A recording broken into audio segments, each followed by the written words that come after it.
sedikit mungkin gangguan terhadap pasokan pupuk begitu Bu ya, yang tentu saja ya secara tidak langsung begitu ya akan mempengaruhi input pertanian kita. Betul, pastinya ya. Kalau hanya kita belum punya data ya, berapa sih sebenarnya? Dan terkait juga produktivitas. Kalau harga pupuk naik secara ekonomi itu kan, maka produsen akan berusaha mencari substitusi dari produk atau tadi pupuk tersebut. Tapi jika dia tidak memperoleh itu, maka alternatifnya adalah dia akan menurun atau mengurangi produksinya. Artinya produktivitasnya juga akan turun. Sehingga nanti pasokan pangan juga akan turun. Mudah-mudahan tidak mengganggu, menyebabkan penurunan terlalu besar terhadap produksi pangan nasional. Kan itu ya yang kita khawatir. Jangankan ke situ, pupuk domestik saja kalau sudah langka itu pasti ramai. Biaya produksi, karena hampir tiap petani itu membutuhkan pupuk. Sehingga jika langka harganya kan mahal, kan itu yang terjadi kalau kita bicara ekonomi secara teori ya.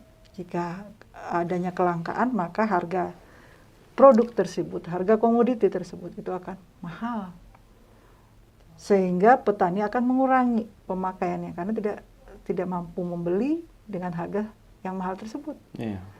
Ketika dia mengurangi itu akan berdampak kepada produktivitas dari petani tersebut. Dampak menurunnya produktivitas tadi itu akan berdampak ke ketahanan pangan nasional nanti. Mungkin itu. Berarti sebenarnya kita sudah harus siap sedia begitu, sudah mulai bergerak nih Bu ya, sedikit mengkonversi ketergantungan terhadap pupuk anorganik begitu ya ke pupuk organik begitu ya. Sebenarnya Bu dari sekarang ya. Betul. Dan itu memang sudah kita lakukan ya. Hanya persediaan pupuk organik itu mungkin terbatas ya. Dan mahal. Lebih mahal Bu ya daripada pupuk. Iya, betul. Nah, itu yang dan petani itu kebanyakannya mayoritas dari petani itu mereka memang menggunakan pupuk organik karena lebih murah, lebih cepat, mudah diperoleh gitu ya.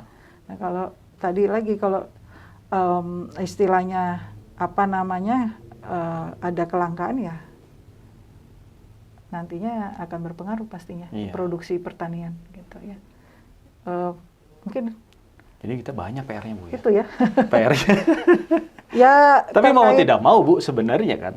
Ya mau tidak mau ya kita harus siap bersedia untuk mengurangi ketergantungan kan sebenarnya ya. Sebenarnya petani sudah dihimbau ya. Iya. Tapi kalau mau dibilang kebiasaan juga bukan ya. Karena mereka memang sudah menggunakan itu. Gitu. Nah itu ya mungkin dampak kalau ke pertanian ya. Sebenarnya saya lebih tertarik ya tadi ya minyak itu ya energi. Iya karena tadi kan si minyaknya ini kan pengaruhnya turunannya ke sana Bu. Ya sebenarnya ke input sebenarnya input produksi minyak. Ya kalau kita juga bicara tadi kan kita bicara pupuk ya. Iya. Apakah dengan naiknya harga minyak tidak mempengaruhi pertanian? Berpengaruh. Pengaruh banget Bu. Kenapa? Petani kan menggunakan gas untuk masak. Iya. Petani menggunakan transportasi BBM untuk logistik. Betul. Panennya. Nah ini semua sudah pupuk mahal, BBM mahal, ya. Iya. Ya sudah pasti akan berpengaruh ini ke produksi. Nah konsumen yang terakhir Bu. Konsumen akan mendapat multiplier efeknya luar biasa kan. Jadi dari produsennya sudah menimpakan itu menaikkan harga yang menjadi beban ke konsumen. Konsumen sendiri juga sebenarnya pada dasarnya ketika membeli barang dia sudah mendapatkan multiplier efek yang besar. Semuanya ada pajak. Betul. Ya. Saya suka ketika di kelas saya suka menjelaskan bahwa konsumen itu merupakan yang sangat kita katakan responsif atau terhadap responsif mungkin multiplier effect reaktif, Bu. Reaktif terhadap multiplier effect. Karena apa? Hampir semua yang kita beli itu ada ada biayanya ya, ada biaya yang mau tidak mau harus dibayarkan oleh konsumen. Bahkan kalau kita periksa, Bu ya, harga komoditas impor nih, pertanian buah-buahan gitu ya, kalau di supermarket itu naik, Bu. Seminggu terakhir nih ya. Seminggu terakhir ini agak naik. Ya. Ya, mungkin 10 sampai 20%, Bu. Itu kerasa. Ya. Karena kan bulan puasa nih kadang kita stok buah nih, Bu ya. Ya. Kok perasa naik ya? Oh, ini baru kerasa nih naik dikit-dikit. Ya. Yang kita khawatir kan jadi perang yang lebih meluas itu, Bu ya. Terjadi inflasi. Inflasinya ya. Inflasi. Yang kita khawatir sekarang terjadi inflasi. Apalagi ini menjelang Lebaran. Iya. Ya. Dengan harga BBM. Karena harga BBM satu saja, harga minyak naik, itu pengaruhnya luar biasa. Multipliernya kemana-mana. Multipliernya luar biasa. Iya. Belum juga naik BBM-nya, harga sudah mulai naik. Iya benar, itu. Ya. Efek psikologis, Bu ya. Iya, ada yang orang katakan efek domino. Efek domino. Efek domino. Kalau kita di ekonomi kan multiplier effect. Iya. Ya. Jadi harga BBM, jadi sebenarnya harga BBM itu ya tadi pupuk mungkin berpengaruh juga. Tapi dengan harga minyak itu lebih dampaknya akan lebih besar. Karena tidak ada satupun orang yang tidak menggunakan BBM untuk keperluan kehidupannya sehari-hari. Energinya pasti kemana-mana BBM. Ya. Kalau nggak BBM, gas, Bu ya? Gas. Iya. Saya lagi siap-siap nih, gasnya naik berapa nih? Dari 200 apakah naik menjadi 300 gitu ya. Walau-walau kita tinggal berdoa semoga tidak gitu ya. Semoga tidak. Karena dengan khawatirnya gini, apakah nanti kita sanggup membayar itu sebagai konsumen dengan pendapatan kita yang tidak berubah, sementara hampir semua komoditi sekarang meningkat harganya inflasi, karena dampak tadi. Ya, jadinya itu yang kita khawatir terjadi inflasi. Kalau kita lihat dari perspektif kita sebagai organisasi Perhepi, Bu, apa yang masih kita siapkan, Bu, untuk hal-hal isu-isu global seperti ini? Sebagai Perhepi kita menyikapinya dengan bijak, ya, dalam arti gini, mungkin kita bisa bertemu untuk melakukan kajian sehingga dapat nanti menghasilkan kebijakan, rekomendasi ya, minimal rekomendasi buat mengantisipasi atau mitigasi ya. Yang tadi salah satunya kalau harganya BBM naik, ini apa sih ke konsumen? Apa yang mesti multiplier efeknya, iya, apa yang harus konsumen siapkan? Ya, apakah kita perbanyak saving, mengurangi konsumsi gitu ya? Karena ini kan kalau kita bicara perdagangan internasional, kita bicara makro kan. Ya. Kalau tadi saya katakan mikro karena kita bicara biaya. Sekarang kita bicara makro, ini apa? Gitu ya. Apakah memang pemerintah nanti akan menyiapkan subsidi yang banyak? Ya, inilah perannya kita nanti di ekonomi sebagai ekonomi ahli-ahli ekonomi pertanian ya. Bagaimana kita membuat studi misalkan ya, atau selain studi mungkin kalau seminar mungkin udah terlalu sering ya.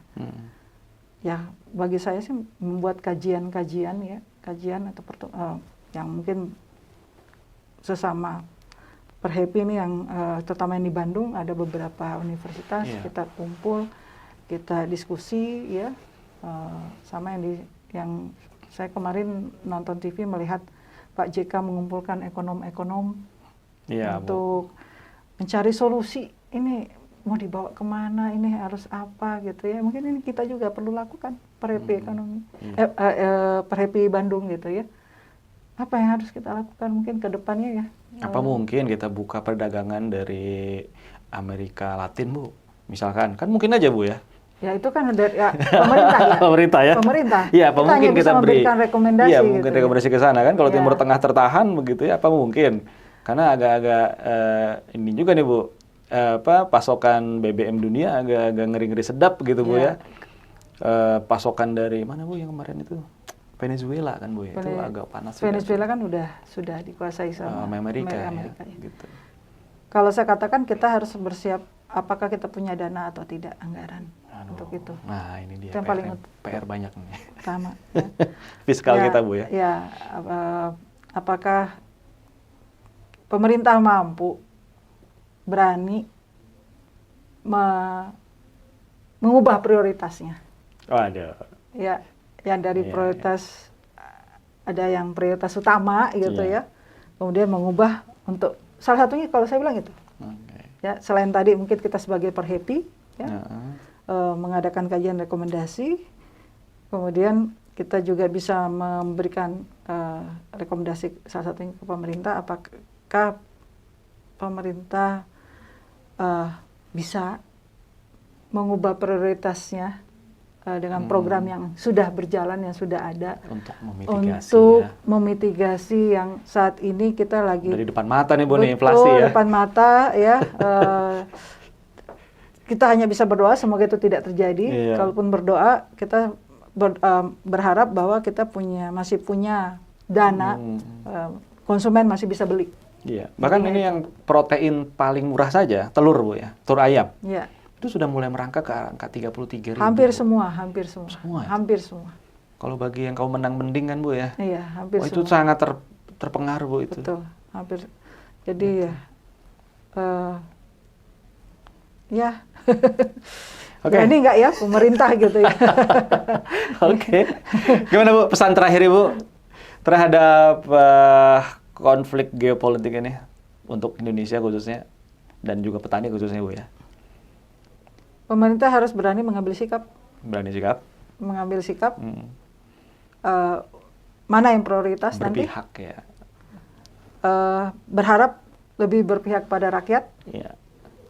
Mengutamakan kepentingan rakyat. Ya. Tidak apa namanya istilahnya? Tadi dikata aja ya, berpihak pada rakyat aja, saya udah lupa lagi. Ya, kalau dan ya itu aja mungkin berpihak pada rakyat ya. Petani Bu, bagaimana Bu? Dan juga petani pastinya, ya pada petani ya. Dengan menyiapkan segala sesuatunya. Bersiap untuk diversifikasi input Bu ya, kalau petani itu ya sebenarnya. Kalau itu sulit, yang nggak usah dibahas. Nggak bisa. Dan kondisi seperti ini yang hanya bisa pemerintah perannya dua tadi. Iya. Subsidi, terserah subsidinya di mana. Ini bisa nanti mungkin kalau mau dimasukkan silakan. Subsidi atau dia menaikkan atau meningkatkan harga BBM. Nah, itu pilihannya itu. Subsidinya bisa saja tadi petani juga disubsidi. Pupuk di gitu semua, ya. Betul. Atau dia menaikkan harga BBM. Pilihan yang sulit dua-duanya. Sulit. Kalau subsidi, apakah kita punya anggaran? Iya. Kalau ada anggaran, apakah berani untuk memindahkan prioritasnya? Jadi harapan saya mudah-mudahan pemerintah lebih bijaksana melihat mana yang lebih prioritas sehingga bisa memilah dan menyiapkan anggaran untuk mengutamakan kepentingan rakyat termasuk petani di dalamnya. Oke, terima kasih Bu atas segala macam share informasinya. Mudah-mudahan ini bisa memberikan insight ya. Betul. Untuk masyarakat petani khususnya ya, Perhepi. Kemudian juga masyarakat secara umum dan Indonesia ya, dan juga global begitu ya. Betul. Karena tadi kita mesti bersiap-siap ya memitigasi kemungkinan terburuk begitu ya, dari konstelasi geopolitik kita saat ini gitu. Oke, demikian Sobat Perhepi Bandung. Semoga diskusi kita ini bisa memberikan pencerahan gitu ya. Pencerahan mau dibawa kemana sebenarnya begitu ya. Arah pembangunan pertanian kita secara umum gitu ya. Terima kasih, semoga bermanfaat dan